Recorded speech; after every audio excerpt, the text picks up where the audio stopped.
Hey there! You're listening to Double Page Spread, which means I am your host, Wendi Freeman.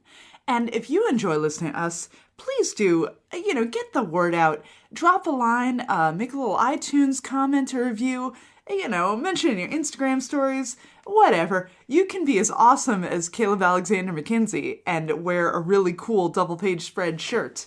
You can go and order these things from Threadless. You could get notebooks, you could get iPhone cases, anything you want with the incredibly cute art of Tom Kelly. And that always sincerely helps me out. That helps out every little bit with getting this podcast out to you. So I like that. The other people who helped to get this podcast out to you are Black Phoenix Alchemy Lab. And they still have their super cool Halloween scents that you can buy, these incredible fragrances. There's one called Bonfire Toffee. It smells like treacle toffee soaked in rich dark bourbon. Oh, baby. One called Feeding the Dead, which smells like a barrel of beer, a pyramid of cakes, and 3 sticks of incense. I think I smell like a beer and cake and incense on a daily basis anyway.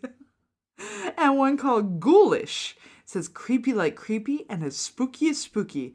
This is the scent of a black cherry and coconut amaretto confection, gently laced with saffron. So definitely give a shout out to Black Phoenix Alchemy Lab. Go pop over there and order something. They have nail polishes, they have hair glosses, they have like all kinds of super cool stuff. Also, the other people who have super cool stuff is DCBS, the Discount Comic Book Service. And they, if you support indie comics, they got you covered. If you want half off your Marvel and DC trades, they got that covered. They got all kinds of great stuff covered. It's awesome. So go check them out at InStock Trades or at dcbservice.com, and they will help you out. And also check out the other fine shows on the Taylornetwork. Check out the DC show they have, or No Apologies, Star Wars Conversations, any of the great shows they have. They're pretty fantastic friends over the Taylornetwork. Thank you so much and have a great day.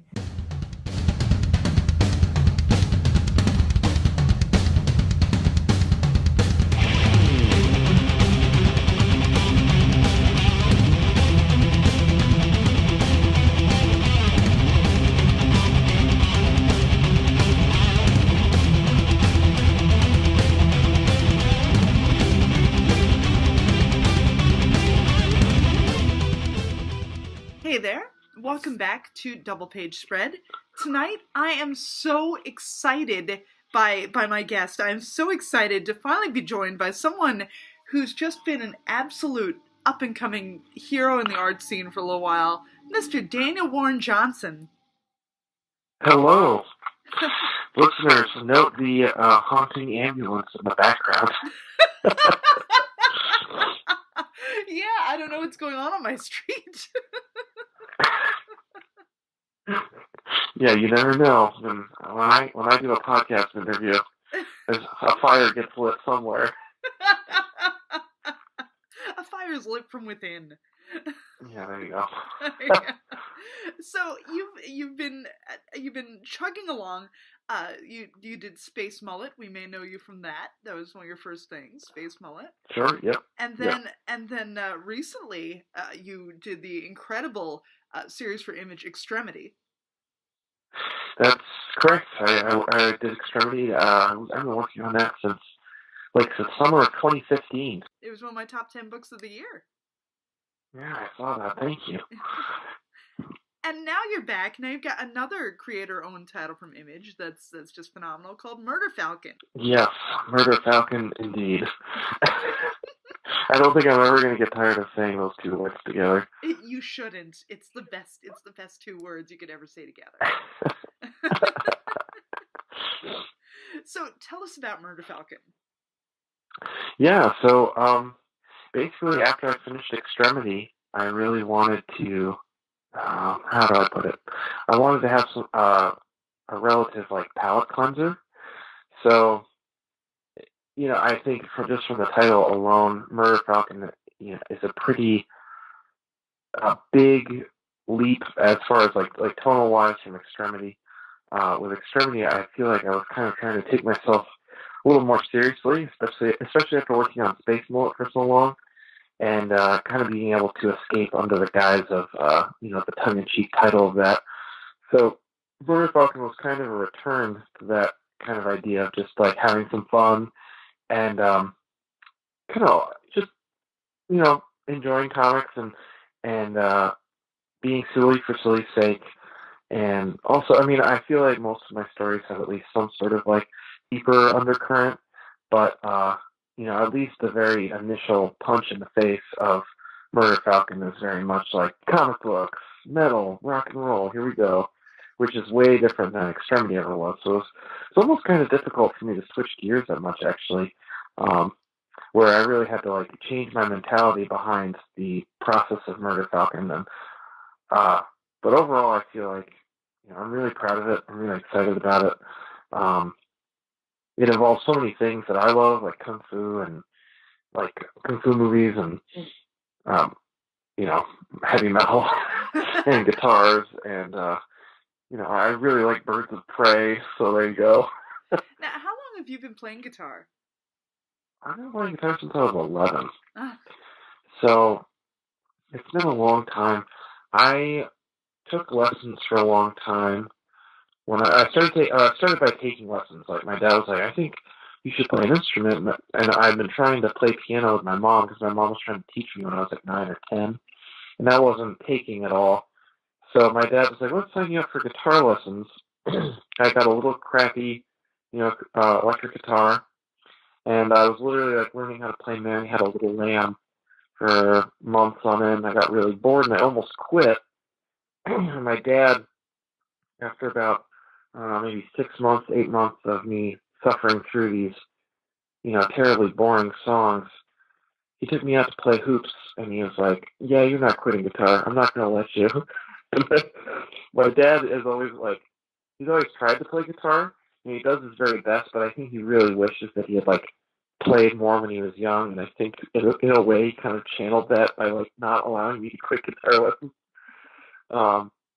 And actually, to my dad's credit, he was like, why don't you bring in some, like, your favorite records and ask your teacher to, like, teach you some of these songs? And so I did, and my teacher was like, yeah, let's do it. And so when I learned that I could, like, play pop punk songs on my, crappy Squier Stratocaster, everything changed, and I really began to enjoy it. And when I found out that I was able to emulate in some way, shape, or form the music that I loved and loved to listen to when I was, younger,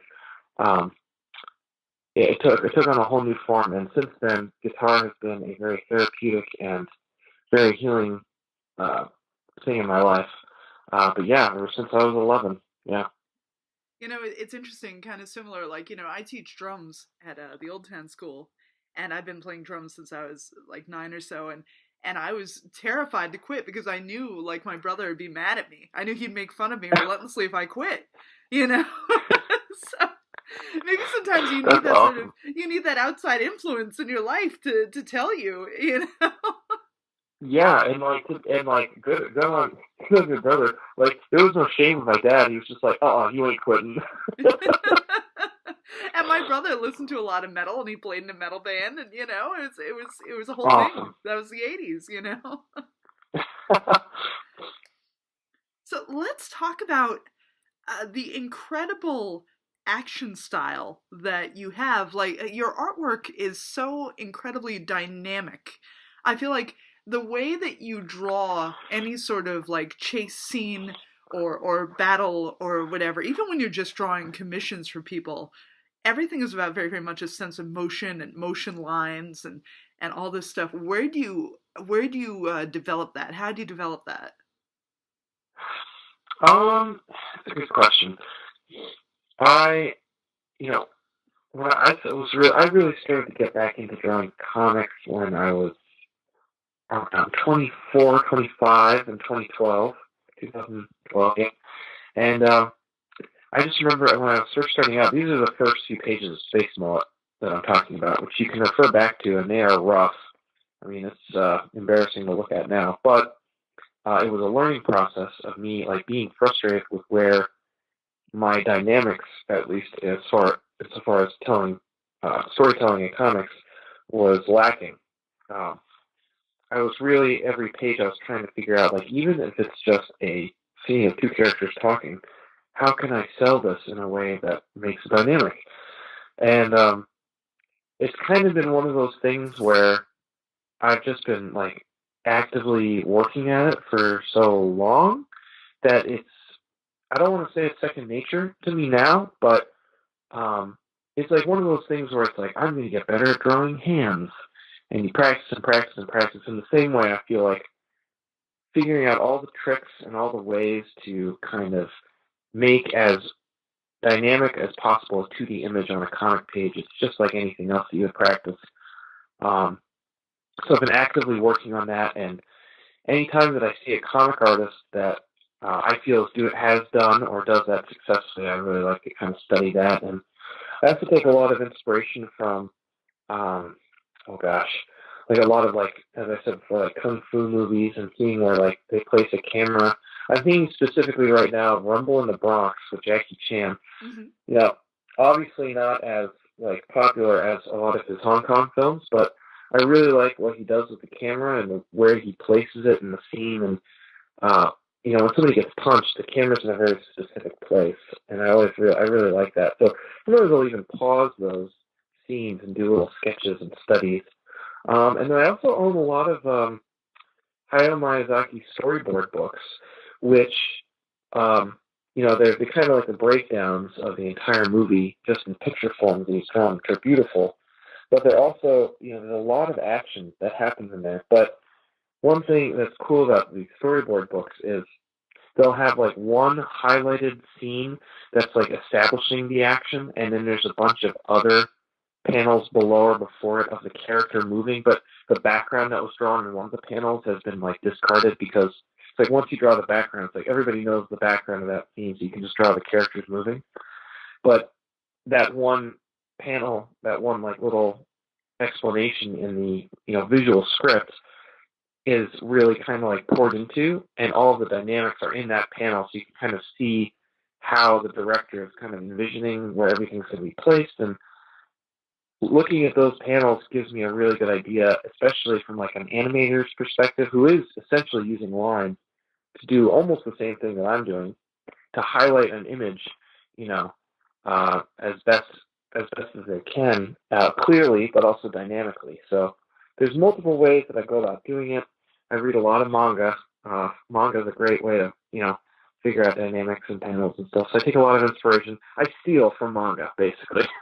Yeah, I wanted to ask you about that because I feel like you have a heavy manga influence, but you also have a very sort of European style to you, I think that's true. I'd like to think that I'm taking a little bit of Kirby, a little bit of like manga, and a little bit of European, and trying to like boil it all together and make something fun to read and fun to draw. Yeah. And if there's anything you do not skimp on, it's backgrounds. That's true. Yeah, I really do my best with backgrounds as far as like, I'll put it this way. It was very clear to me early on, this is about the middle of my time working on the Ghost Fleet with Donny Cates, that, I was starting to like burn myself out on comics, and I thought to myself, the only way I'm not going to burn out is if I enjoy the process of like drawing background. So, it's at the time it definitely seemed impossible. But I just tried to figure out ways, like how can I make this part of the comics process fun? And it's amazing if I do my research beforehand, like even if like a character's in like a old dusty basement, like the kinds of things that can add to the character of that basement can be really fun to draw.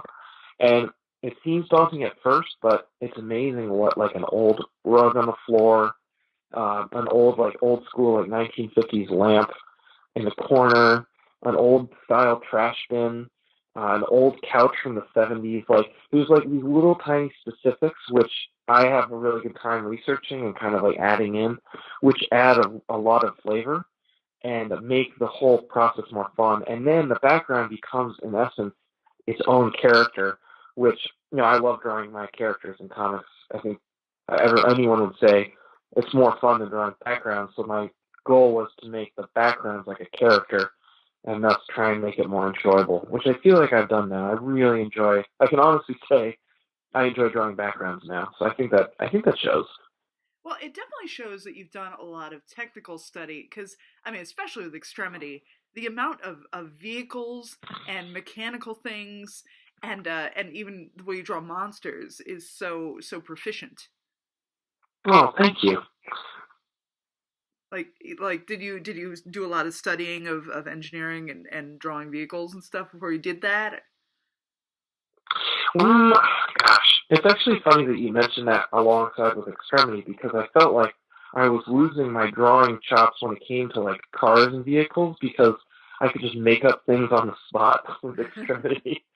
Um, so like I have a few reference books for like for drawing like, more technical things like Scott Robertson's drawing and sketching objects and environments from your imagination.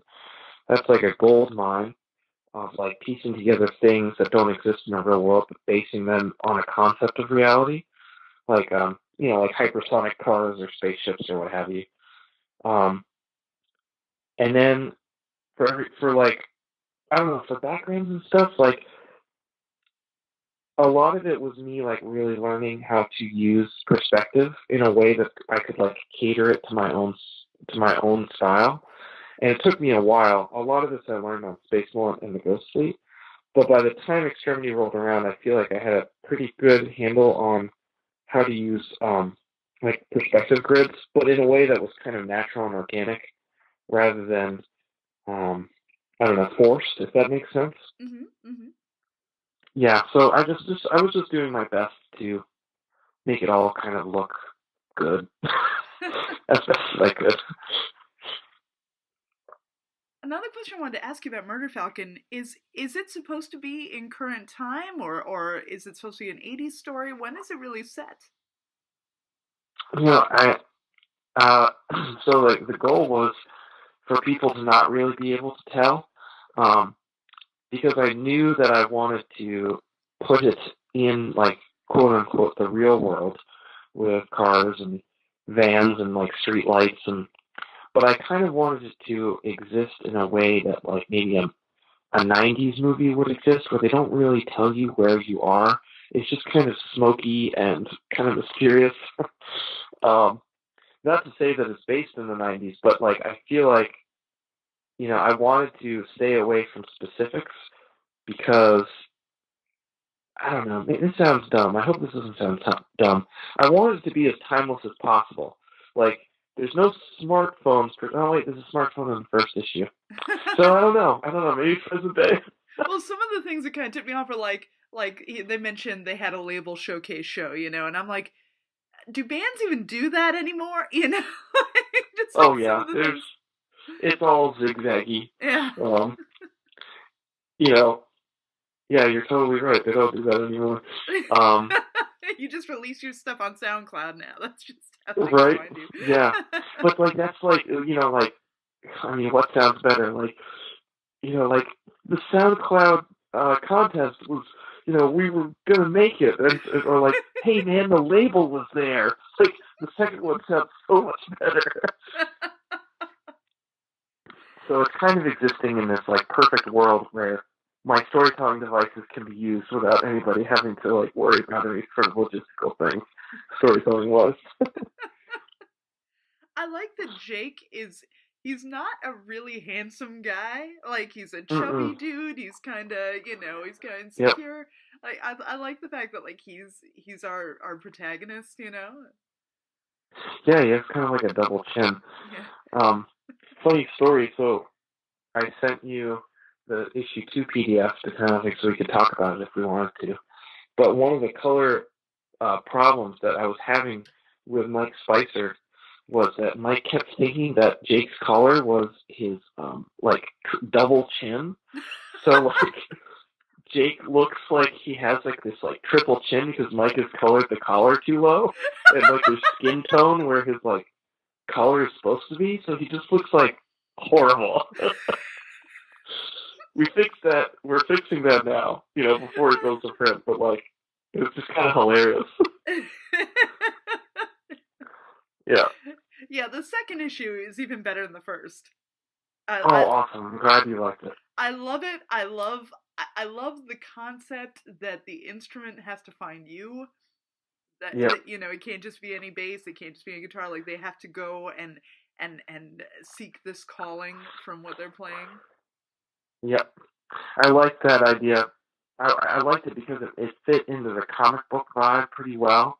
Just as far as like, kind of like a treasure hunt, for lack of a better word, and finding it in cool places. And almost like each instrument that is achieved is almost like almost like a sword in the stone, like having to prove yourself towards the instrument before it is necessarily becomes a part of you. That's how I feel about all of my instruments. I feel like I need to kind of win them over. Whenever I get a new guitar, I have too many guitars, but whenever I get a new one, it's like I need to learn its ins and outs and how it reacts and how I interact with it before it really starts to sing for me. Mm-hmm. I can't wait for your drummer issue. Oh man, just you wait. Very excited. If I had the PDF that wasn't like completely, because I have the first pass of the lettering PDF, but like there's a bunch of balloons in the wrong place, which will literally confuse the whole story. So, yeah. I mean, I'm imagining some sort of big double bass, monstrosity. It's coming. Good. So, who is your favorite guitarist? My favorite guitarist? Oh boy. I think, so as far as guitarists go, I love so many. But if I had to absolutely positively pick one, it would probably be Paul Gilbert from Mr. Big. Racer X. Yes. Like that's kind of where he got started. Yeah. His stuff in the 80s, like he was really pushing the alternate picked like speed kind of thing. Like he was taking what Van Halen and like Eddie Van Halen was doing and like pushing it harder and faster and very syncopated, which I really gravitate towards in my own playing. I'm not nearly anywhere near his level, but it's very satisfying to my ear, and I never tire of that. So I have to say Paul Gilbert. I mean, there's so many shredders that I love, but definitely, Paul, if you ever hear this, I love you, man, and someday I hope we meet. It's funny because I remember reading all those guitar magazines. You'd see them on the stands like all through the 80s, and it was always just the rotating thing of like Paul Gilbert, Joe Satriani, Steve Vai, Oh, yeah. those are just always the guys that were on the covers, And it seems like that was the time when you could have like instrumental guitar albums, and that was a thing. Like Joe Satriani never sang on it, like you could have all these instrumental shredder albums and they were really popular. Yeah, you don't really see that anymore. No. You see that a little bit. There's this band called Polyphia. They make me so angry because they're so young and they're so good. And they wear really baggy clothes on their top part of their bodies and really tight clothes on the bottom parts of their body. And it drives me crazy because it's like hyper millennial and like they're so good, but like they're so young and like anyway, they make great music, and they're like shredders, and they make just instrumental stuff now. So I don't think it's completely dead. The face of it has changed a lot, but there's still some really good stuff out there that's being made. Another band that I really like that's more jazzy shred is called Chon. Chon, and they're a little more jazz oriented, but man, they are tappy, shreddy monsters. They're really cool. That's cool. I like that. And another thing, what's up with all these modern bands and that awful sort of metal band font where you can't really read what the hell it says? Now, as an artist, does that upset your eye as much as it does to me? So that's like, actually, I kind of like really like that because it's this like death metal, black metal aesthetic that has just kind of like, it's been around for a while, but like it does crack me up because it's like, as far as marketing goes, it's just the worst idea ever. Yes. But it is such like a tried and true like metal trope. Like, what does it say? I don't know. I can't figure it out. And then you hear the band name, and you're like, okay, I can kind of see that letter there, and So it tickles me. I can get why it would frustrate people, but I kind of like it. I think it's kind of fun. Yeah. Also, in the second issue, you have like the big spread of like the gateway to the heavy. You really introduce this concept of where Murder Falcon comes from, Yep. and it's so awesome. It's like a giant anvil and just like these rows of guitars. Yep. Yep. And it's funny, like when Mike Spicer colored that, he made the waves because it's kind of like in an island it's like on an island surrounded by waves, and Mike initially thought that was fire, and I was like, no, it's got to be waves because it's like a cool place. It's like it's not necessarily hell, It's funny how quickly you gravitate toward thinking something is hell when there's like fire around it and there's this big metal anvil in the middle. But yeah, it's cool hell. I had so much fun drawing that anvil. Oh my gosh. One of the highlights of issue 2 for sure. I don't know if I'm spoiling anything by saying about the mammoth. Perhaps I should keep my mouth shut, but that was my favorite element. That was my favorite part of that. I was so excited. That's awesome. You've done these mini comics, and I don't know if you did one this year, but you did the Martok Deep Space Nine one, and you did that Star Wars Rogue Squadron one, and you've done a Pacific Rim one. What was it, last year? Yes, that was last year's. Yeah, so let's talk about those, because those are incredible and very highly sought after. Like everyone, all of the 11 o'clock crew that I hang out with, at C2E2, we're all super excited to get these from you. Everyone I know who has seen your stuff is always excited to get these little mini comics from you. So how do you get around, or do you even care about copyright issue stuff? Well, one big thing that I feel like kind of pushes against me like having to worry about copyright stuff is I only have these with me at shows. And I'm not doing any huge print run. Like I print maybe a few hundred each time I do a show, and I Xerox them myself and I staple them myself. They're not super. It's not super. I don't know. It's not super intense. Like I don't have like a place like where you can buy them online and ship anywhere. The only way to get a copy is to get it from me at a show. That kind of helps. It kind of keeps me below the radar. And I think another thing is like it's very clear that I'm just having fun. And one other thing that I do when people do come to my table to buy, these little mini comics is I'm very clear. Like they can take this thing for free if they want. And my goal is really just to make back printing costs about $2.50 an issue. So I tell people that, and I just say, pay whatever you want. And, if it's like more of like a donation-based thing, it's like, then it's even more so that like I'm really not doing it for the money. It's just, I really like having fun still, like, and playing in sandboxes that I wouldn't necessarily ever get to in professional comics, especially like with Star Wars, and the culture of kind of the Star Wars comics right now. I don't really think my style would necessarily fit in super well there. But like, I can do my own style on this comic, and it's a blast, and people really appreciate the aesthetic. So it's a way for me. It's like another way for me to connect with fans or readers who come up to my table. It's an excuse for people to come see me more than once every year. It's like everybody has a reason to come to my table every year and say hello and reconnect, and it's just a good way to get people back and to keep people interested. And I have a really good time doing it. I'm not sure what the next one's going to be. Hopefully it'll be done by C2E2, but I'm not sure. Having a baby has changed my time for making mini comics. How's the baby doing? The baby's doing great. For your listeners, I have an 8-month-old baby. Her name's Fiona.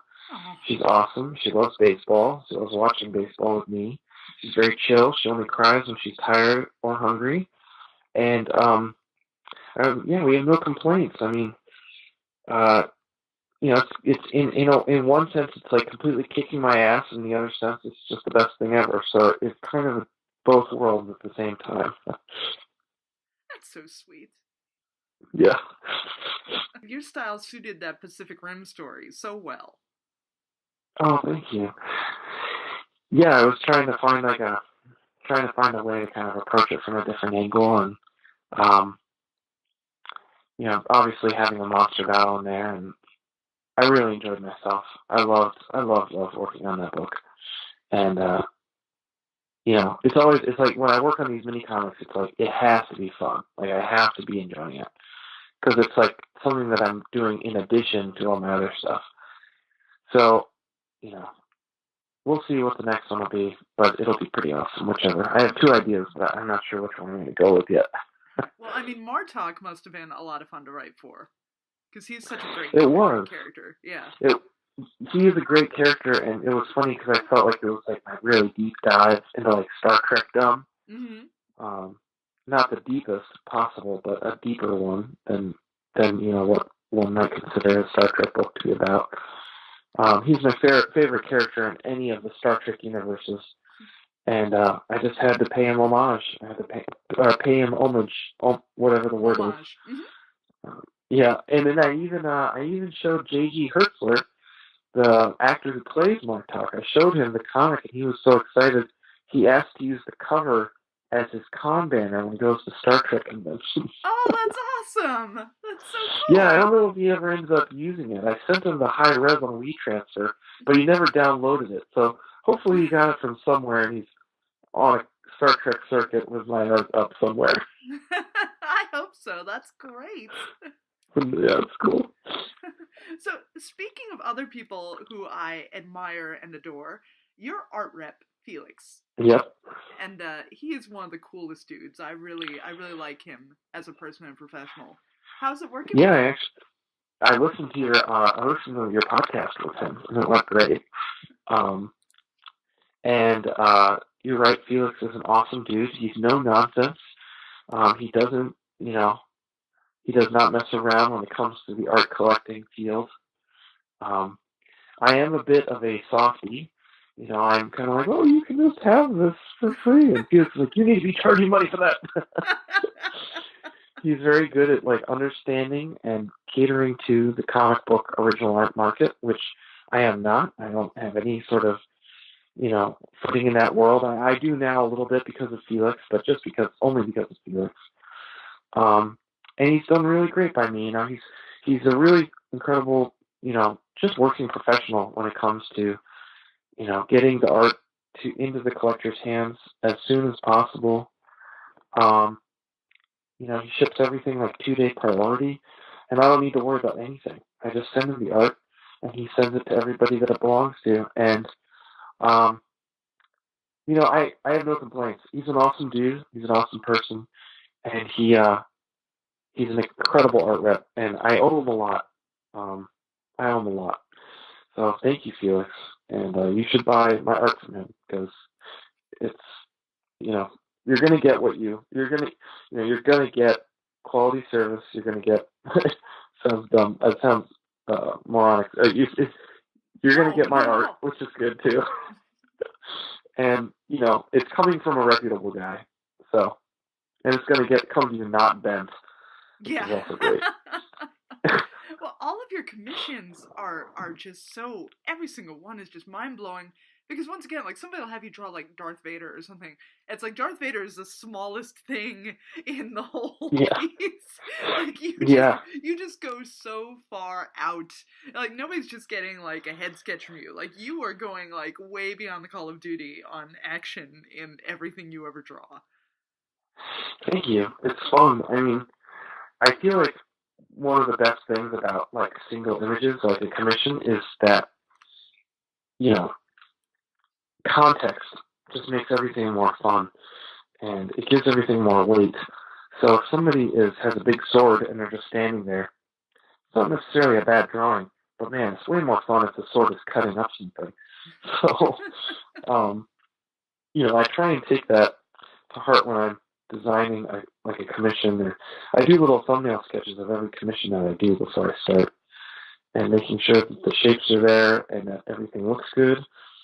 It's funny, sometimes I will do. I always do commissions based on which composition comes to me first. There have been commissions that I've sat on, for like, oh gosh, 4 to 6 months. I had a commission I had to do for Felix once. Have you seen that Aliens commission I did of Ripley burning the eggs in front of the alien queen? I don't recall. I always love everything you do, but I don't recall that one specifically. Yeah, so that one, because I made an art trade. Felix had a piece of Simon Roy art that I really wanted. And so, Felix was like, well, if you make me a nice aliens piece, like a nice alien commission, we'll do a trade. We'll call it even. So I was like, great. And, I really wanted this Simon Roy piece. I wanted to trade, but I had to sit on the composition. I was just thinking about the composition for like 6 months, and nothing was really working for me. And I know that if the composition isn't right, the commission's not going to be right. And I didn't want to force it. So Felix would be like, hey, come on, I want to give you the card. I want to get that aliens piece. And I'd be like, nope, it's not ready yet. I just, it hasn't come to me yet.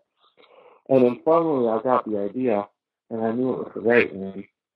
And that's what Felix got, and he was glad that I waited. So we just gotta wait for inspiration to strike. Yeah, and this is especially true for like large commissions, like something on like an 11 by 17 piece of paper, which I don't often do. And yeah, it's my art rep. I had to treat him right. I had to make sure he was taken care of. To that end, like, my commissions are not cheap, and it's like if I buy something that's a fair amount of money, I expect to get my money's worth. And one thing about commissions that I think people get a little nervous about is like, oh, this is a lot of money, and I'm not sure exactly what I'm going to get. It's not like you're ordering something on Amazon. So it's very important to me to put as much as I possibly can into a piece, making it sure that I'm always trying to, outdo myself without being unhealthy, so that people get their money's worth. And I think even if someone were to get a commission from me, the goal is they may not love it, but they can't say that I didn't bust my ass on it. That's the goal. I want people to know that I put my time in. I make the commission as best as I can each one, because I appreciate people's trusting me with their money. It's a big deal. So, yeah. That's what separates you from so many artists. There's so many, like, I've been burned on so many commissions and had things happen and like had artists just kind of like forget me or whatever. It's like you put the effort. That's amazing. Yeah, well, I don't know if I could sleep at night if I didn't. But yeah, I'm happy about it.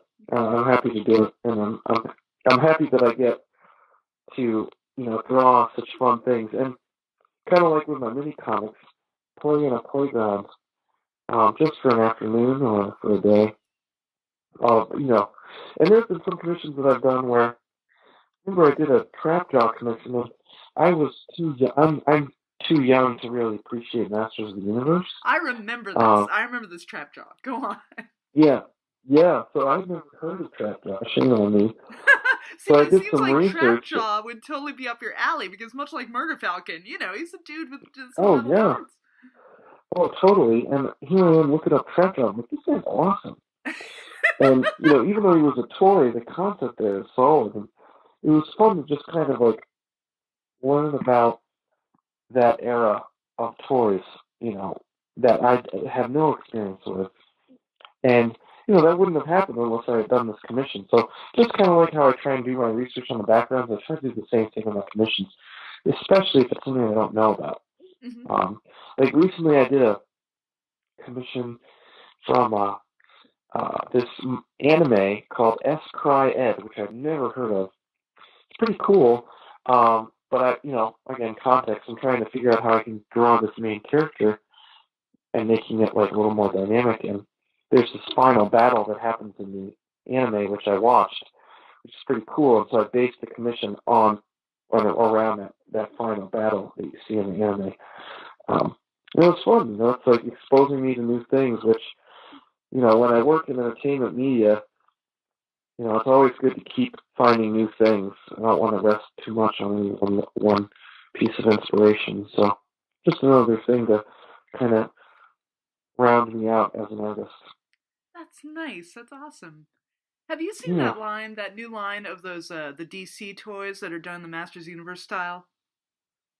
I have not, but it sounds awesome. They're pretty awesome because they've got like that sort of bulky, oversized, muscle-bound kind of look to them. They're really cool. You should go check them out. That's awesome. Yeah, I will check them out. Yeah, because I don't know. I'm fascinated by Masters Universe. I'm fascinated by He-Man and like those Toys That Made Me episodes. Have you seen those? Oh yeah. Yeah, I love that stuff. I love G.I. Joe. I love the whole history of G.I. Joe. I love all that stuff. Bumblebee, baby boy. So Extremity was so heart-wrenching and complex and overwhelming in a way. And I just wanted to know, like, the whole concept of the main character Thea, like, losing her drawing hand. Is that sort of like an artist's worst fear? Were you tapping into... I can't speak for other artists, but definitely my worst fear. So a lot of Thea's journey is channeled by my own kind of fear and, anxiety about that kind of thing, which probably is not healthy, but I guess the best way to channel that is through art, which is what I tried to do with Extremity. But even though a lot of me was put into the character of Thea, in some ways I still feel like she's very much an enigma to me. And as I was writing her, this does happen to me where I will be writing a character and the character will be like, I wouldn't say that, I'd say this. And Thea very rarely did that. She was always kind of her own entity and almost separate from me. It's almost like she exists somewhere else in another universe, as weird as that sounds, but she was always a bit of a mystery to me. And in the same way, when writing her, when drawing her, it wasn't really until like the 10th issue that I really started feeling comfortable drawing Thea, which is sad because the series ends at 12. But in some ways, I think that's kind of magical because I almost feel like I was blessed with this story of this character from wherever, and kind of an honor to be able to tell her story, I suppose. That probably sounds weird and very artsy and dumb, but no, not at all. I don't know. That's kind of how I feel. That's how I felt about Thea. It was much easier to write like Jerome and Rollo and Shiloh and the rest of the characters, but Thea was always she was always a little distant. So yeah, interesting how that works out. I loved the idea of a group of scavengers versus a group of creators, and sort of that concept of those two sort of rival tribes and the two ideologies. Yeah. Yeah, I mean, I was trying to find ways to differentiate between kind of like clans and as you said, ideologies and kind of interpretation of kind of the same thing, like different interpretations of the same things that may happen in the world, and how to respond and how we as people respond to them when in groups and when alone. So that was kind of a natural extension of even just like the characters in Extremity, like Thea and Rollo and Jerome, all kind of making their own decisions based on different traumas that have happened to them. So it's kind of like a way for me to, just extend their stories into kind of a little bit more of an epic narrative, but still keep it grounded about the characters and not lose sight of what the story is really about. So that was kind of my thinking behind that. But a lot of this was also, trying to find ways to differentiate between clans and. And you've said that the whole nature, the whole sort of revenge epic of the book is very much sort of an Old Testament style story. A little bit, yeah. I mean, the initial inspiration was when my wife told me about this NPR story about Eva Kor, which is that Jewish lady who, you know, came out publicly forgiving her Nazi captors in World War II, and which was amazing to me that she did that. But it wasn't the craziest thing about the story, in my opinion. What was really fascinating to me about that was that the Jewish community ostracized her after that, and that she was not really welcome in her own kind of faith anymore because she had done this thing that that her religion has kind of says to do in the scripture, and it's just an interesting dynamic, and I wanted to explore that a little bit. And so in that sense, I think some of the scope of Extremity is kind of Old Testament in nature as far as like revenge and that kind of thing, and kind of history repeating itself. But it was more of a the whole setting of the story, the whole kind of the arcs, the technology, the look, the feel, the tone. It was all to serve Thea's journey as best as possible. Thea existed in a vacuum before I made the world of Extremity. I knew that I wanted to make this story about this girl who had this ability or had this decision. She was going to turn against what she had been taught her whole life and what that does to the community around her. And, that was the main story. So whether that be in like a 1920s Chicago or, straight sci-fi book or a fantasy book or, whatever, I wanted to pick something that would fit Thea the best. And that's kind of how the world of Extremity really was born. It's all an extension of which world could Thea walk down best and be kind of presented in the best light. And that's how you get the rest of Extremity that exists outside of Thea. And I wanted to talk about the nature of, in particular, like your faith and your beliefs and how you represent that in sort of the morality of these characters. Yeah, I mean, I think it's no secret that I'm a Christian, and I know that term comes with baggage, and it is what it is. But it was pretty important to me to even though I may feel about things, I may feel like something is right or something is wrong morally, or what the character did in this part of Extremity was morally wrong. Like in no way can I escape that completely because I'm the author and people can read into it at least somewhat. It was important to me to try and make it about the characters and not necessarily about my feelings. And one of my biggest regrets about Extremity is that I wasn't able to write Jerome in a way that was more compelling or more nuanced. He breaks bad so hard in issue 5. There's no way for him to ever be redeemed. And me and my editors at Skybound went back and forth on that issue 5 script many times, trying to figure out what the best course of action was. But it was very important to me, as I was writing Extremity, that it didn't have a bow at the end, and that it'd be very. I feel like it'd be very. I don't know. Insensitive is not the right word. It would just be not. It wouldn't fit. It wouldn't be the right call if Thea kind of came to this realization that this was the right way. That violence is not the answer. And that's that, and that's the story, because that's not how the real world works. It's like you may have a conviction about something, you turn against that conviction, thinking that you're on the right path, but then something else happens that makes you think, maybe I had it wrong. Maybe I should just go back to the way I was doing it. And that's definitely what happens to Thea at the end of Extremity. And it was important to me to reflect that and to let people, make their own decision about what Thea's next steps are going to be at the end of Extremity, which was the only way for me, in my opinion, that I could have ended it. Because any other way, especially when talking about violence and wrongdoing to other people, it's like people have to finish that story for themselves. Does Thea turn the way of her dad, or does she continue on the path of her brother? And the only way to interact with that story is to put yourself in it.